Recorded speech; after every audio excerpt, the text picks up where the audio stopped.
Hello ಎಲ್ರಿಗೂ ನಮಸ್ಕಾರ. Welcome back to Bhagya creation. ಯಾರ್ಯಾರಾಗೆ ನಮ್ಮ ಚಾನಲ್ ನೋಡ್ತಾ ಇದ್ದೀರಾ ದಯವಿಟ್ಟು ಸಬ್ಸ್ಕ್ರೈಬ್ ಮಾಡ್ಕೊಳ್ಳಿ. ನನ್ನ ವಿಡಿಯೋ ಇಷ್ಟ ಆದರೆ ಒಂದು ಲೈಕ್ ಕೊಡಿ. ನಾನಿವತ್ತು ಒತ್ತು ಶಾವಿಗೆ ಮಾಡ್ತಾಯಿದ್ದೀನಿ. ತುಂಬಾ ಈಸಿಯಾಗಿ ಮಾಡ್ಕೋಬೋದು ಮತ್ತು ಆರೋಗ್ಯಕ್ಕೂ ಒಳ್ಳೆಯದು. ಯಾವಾಗಲಾದರೂ ಮಾಡಲೇಬೇಕು ಅಂತ ಅಂದ್ಕೊಂಡಾಗ ನಿಮಗೆ ಯಾವುದಕ್ಕಾದರೂ ಸೆಟ್ ಆಗುತ್ತೆ. ಇದು ತಿಂಡಿಗೆ ಬೇಕಾದರೂ ಮಾಡ್ಕೋಬೋದು, ಇಲ್ಲ ಸ್ವೀಟ್ಗಾದರೂ ಮಾಡ್ಕೋಬೋದು, ಅಥವಾ ನೀವು ಖಾರ ಬೇಕು ಅಂದರೆ ಖಾರ ರೀತಿಲೂ ಮಾಡ್ಕೋಬೋದು. ತುಂಬ ಈಸಿಯಾಗಿ ಮಾಡ್ಕೋಬೋದು. ಇವಾಗ ಮೊದಲಿಗೆ ನಾನು ಗ್ಯಾಸ್ ಹಚ್ಚಿ ಒಂದು ಬಾಣಲಿನ ಇಟ್ಕೊಂಡಿದ್ದೀನಿ. ಅದಕ್ಕೆ 2 ಗ್ಲಾಸ್ ನೀರು ಹಾಕಿ ಸ್ವಲ್ಪ ಉಪ್ಪು ಮತ್ತು 1-2 ಸ್ಪೂನು ಅಡುಗೆ ಎಣ್ಣೆ ಹಾಕೊಂಡಿದ್ದೀನಿ. ನೀವು ಬೇಕು ಅಂದರೆ ತುಪ್ಪ ಬೇಕಾದ್ರೆ ಯೂಸ್ ಮಾಡ್ಬೋದು. ಇಲ್ಲಿ 1 ಟೇಬಲ್ ಸ್ಪೂನಷ್ಟು ಅಕ್ಕಿ ಹಿಟ್ಟನ್ನು ಉದುರಿಸ್ಬಿಟ್ಟು ಈಗ ಲಿಡ್ಡನ್ನು ಕ್ಲೋಸ್ ಮಾಡೋಣ. ಇದು ಚೆನ್ನಾಗಿ ನೀರು ಕಾಯಬೇಕು, ಚೆನ್ನಾಗಿ ಕುದೀತಾ ಇರಬೇಕು ನೋಡಿ ಈ ರೀತಿ. ಇವಾಗ ಕುದ್ದಾದ್ಮೇಲೆ ನಾನಿಲ್ಲಿ 1-2 ಬೌಲಷ್ಟು ಅಕ್ಕಿ ಹಿಟ್ಟನ್ನು ಹಾಕೋತಾ ಇದ್ದೀನಿ. ಅಂದರೆ ನಿಮಗೆ ಸ್ವಲ್ಪ ಗಟ್ಟಿನೇ ಇದು ನಾವು ಮುದ್ದೆನ ಮಾಡ್ಕೋಬೇಕಾಗುತ್ತೆ. ಈಗ ನಾವು ರೊಟ್ಟಿ ಹಿಟ್ಟಿಗೆಲ್ಲ ಹೇಗೆ ಮಾಡ್ಕೋತೀವೋ ಅದಕ್ಕಿಂತ ಸ್ವಲ್ಪ ಗಟ್ಟಿ ಇದ್ರೂ ಪರವಾಗಿಲ್ಲ. ಏಕೆಂದರೆ ಶಾವಿಗೆ ಒತ್ತುವಾಗ ನಿಮಗೆ ಕಟ್ಟಾಗಲ್ಲ, ಅಷ್ಟು ನೀಟಾಗಿ ಬರುತ್ತೆ. ಇವಾಗ ನೋಡಿ ಎಲ್ಲ ಚೆನ್ನಾಗಿ ಈ ರೀತಿ ಮಿಕ್ಸ್ ಮಾಡ್ಕೋಬೇಕು. ಅಂದರೆ ನಾವು ನೀರು ಏನು ಕ್ವಾಂಟಿಟಿ ಹಾಕಿದ್ದೀವೋ ಅದಕ್ಕಿಂತ ಸ್ವಲ್ಪ ಜಾಸ್ತಿ ಹಿಟ್ಟು ಹಾಕ್ಕೊಂಡಿರ್ಬೇಕಾಗುತ್ತೆ.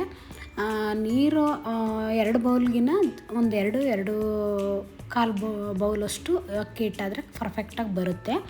ಅದಕ್ಕಿಂತ ಜಾಸ್ತಿ ಹಾಕ್ಕೋಬೇಡಿ 2 ಗ್ಲಾಸ್ ನೀರಿಗೆ. ಬಟ್ ಇದು ಪರವಾಗಿಲ್ಲ, ಸುಮಾರು ಒತ್ತು ಶಾವಿಗೆ ಆಗುತ್ತೆ.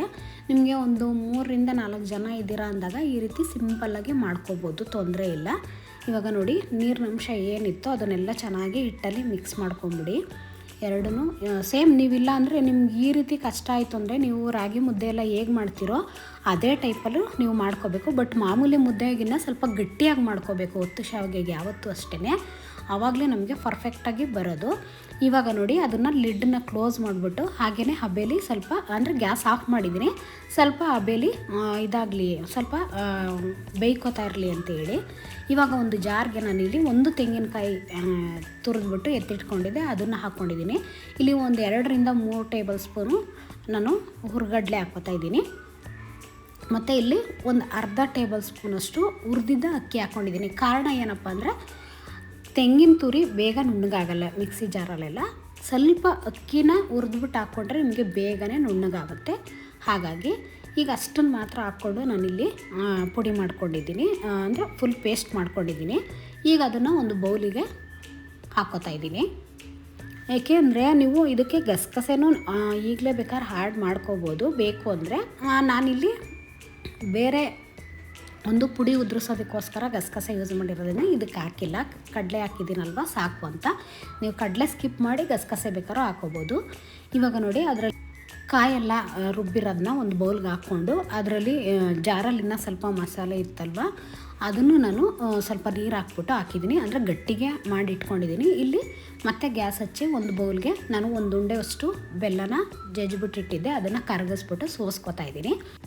ನೀವು ಬೇಕು ಅಂದರೆ ಪುಡಿ ಬೆಲ್ಲನೇ ಹಾಕ್ಬಿಟ್ಟು ಈ ರೀತಿ ನೀರು ಪರ್ಫೆಕ್ಟಾಗಿ, ಅಂದರೆ ನಿಮಗೆ ಕಾಯಿ ಹಾಲು ಎಷ್ಟು ಗಟ್ಟಿಗೆ ಬೇಕು ನೋಡಿಕೊಂಡು ನೀವು ನೀರು ಹಾಕ್ಕೊಂಡು ಕಾಯಿಸ್ಕೋಬೋದು. ನಾನು ಆಲ್ಮೋಸ್ಟು ನಾವು ಕಾಯ್ಸೋಕೆ ಹೋಗಲ್ಲ, ಹಾಗೇ ತಿನ್ಬೋದು, ತುಂಬ ಚೆನ್ನಾಗಿರುತ್ತೆ. ಬಿಸಿ ಮಾಡಿದ್ರೆ ಸಡನ್ ಅಂತ ತಿನ್ನೋದಕ್ಕಾಗಲ್ಲ. ಇಲ್ಲಿ ಬೆಲ್ಲನ ಸ್ವಲ್ಪ ಕರಗಿಸ್ಬಿಟ್ಟು ಹಾಕಿದ್ನಲ್ವ, ಸ್ವಲ್ಪ ಬೇಗ ಬಿಸಿ ಆಗುತ್ತೆ ಅನ್ನೋ ಕಾರಣಕ್ಕೆ ಬಿಸಿಗಿಟ್ಟಿದ್ದೀನಿ. ನೀವು ಬೆಲ್ಲನ ಚೆನ್ನಾಗಿ ಕಾಯಿಸ್ಬಿಟ್ಟು ಸೋಸಿದಾಗ ನೀವು ಕಾಯಿಸೋ ಅವಶ್ಯಕತೆನೇ, ಇಮಿಡಿಯೇಟ್ಲಿ ತಿನ್ಕೋಬೋದು. ಇಲ್ಲ ಅಂದರೆ ನೀವು ಈ ರೀತಿ ಕಾಯಿಸ್ಬೇಕಾದ್ರೂ ಮಾಡ್ಬೋದು. ನಾನಿಲ್ಲಿ ಬಿಸಿ ಮಾಡ್ತಾಯಿದ್ದೀನಿ ಇವತ್ತು.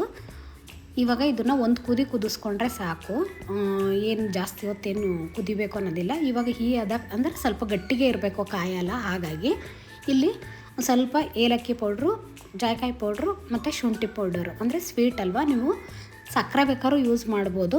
ಬೆಲ್ಲ ಹಾಕಿದ್ರೆ ತುಂಬ ಚೆನ್ನಾಗಿರುತ್ತೆ ಕಾಯಿ ಹಾಲಿಗೆ. ಹಾಗಾಗಿ ನಾನಿಲ್ಲಿ ಬೆಲ್ಲ ಮಾತ್ರ ಯೂಸ್ ಮಾಡಿದ್ದೀನಿ. ನೀವು 2 ಬೇಕಾದ್ರೆ ಸಮ ಪ್ರಮಾಣದಲ್ಲಿ ಹಾಕ್ಕೋಬೋದು.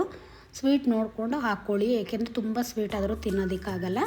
ನಾನು ಮಾಡಿರೋ ಕ್ವಾಂಟಿಟಿಗೆ ಅಷ್ಟು ಬೆಲ್ಲ ಸಾಕು. ಮತ್ತು ಅದನ್ನು ಒಂದು ಕುದಿಸ್ಬಿಟ್ಟು ಎತ್ತಿಟ್ಕೊಂಡಿದ್ದೀನಿ.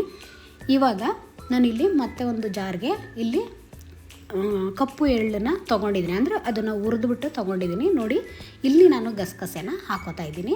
1-2 ಟೇಬಲ್ ಸ್ಪೂನಷ್ಟು ಗಸಗಸೆನ ಹಾಕ್ಕೊಂಡು ಇದೆರಡನ್ನು ಪುಡಿ ಮಾಡಿ ಎತ್ತಿಟ್ಕೋತಾ ಇದ್ದೀನಿ. ಏಕೆಂದರೆ ನಮಗೆ ಶಾವಿಗೆ ಅಂದರೆ ಒತ್ತು ಶಾವಿಗೆ ಮಾಡಿದಾಗ ತಿನ್ನೋದಕ್ಕೆ ಇದೇ ಟೇಸ್ಟ್ ಕೊಡೋದು, ತುಂಬಾ ಚೆನ್ನಾಗಿರುತ್ತೆ. ಹಾಗಾಗಿ ಈಗ ಆ ಪುಡಿನೂ ಎತ್ತಿಟ್ಬಿಟ್ಟು ಕಾಯಿ ಹಾಲು ಮತ್ತು ಅದಕ್ಕೆ ಹಾಕೋ ಪುಡಿನೂ ರೆಡಿ ಆಯಿತು. ಇವಾಗ ನಾನು ಒತ್ತು ಶಾವಿಗೆ ಮಾಡಬೇಕಲ್ವಾ, ಹಾಗಾಗಿ ಈಗ ಹಿಟ್ಟನ್ನ ತೆಗ್ದೆ. ಅದಿನ್ನೂ ತುಂಬ ಬಿಸಿ ಇದೆ, ಬಟ್ಟು ಬಿಸಿ ಇರುವಾಗಲೇ ಸ್ವಲ್ಪ ಕಲಿಸ್ಕೋಬೇಕು. ಫುಲ್ ತಣ್ಣಗಾದರೆ ಅಷ್ಟೊಂದು ಚೆನ್ನಾಗಿರಲ್ಲ.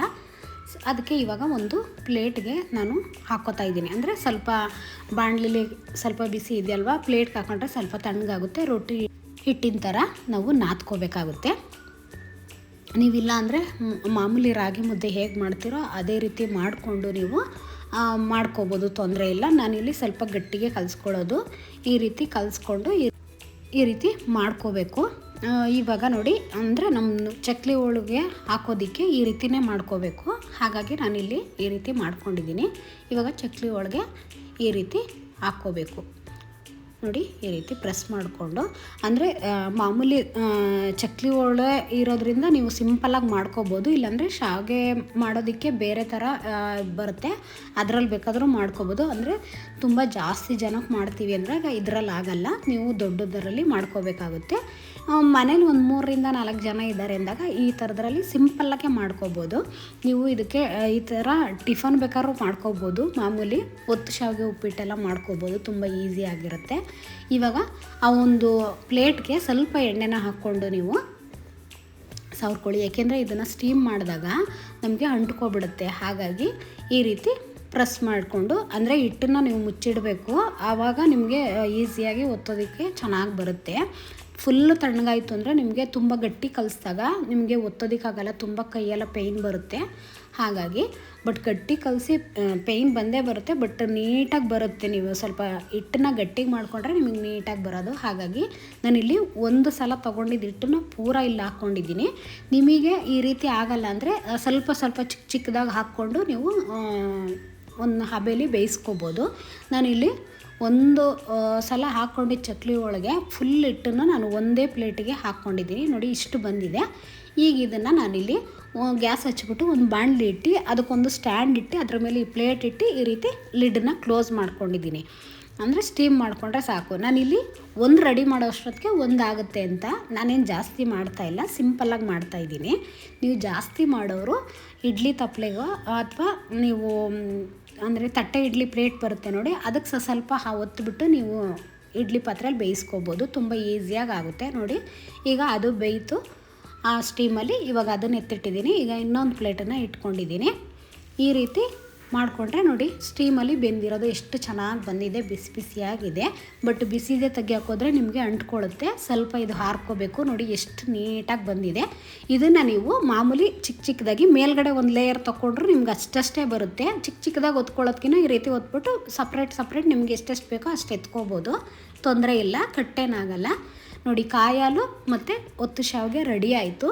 ಈಗ ಪ್ಲೇಟ್ಗೆ ಸರ್ವ್ ಮಾಡ್ಕೊಂಡಿದ್ದೀನಿ.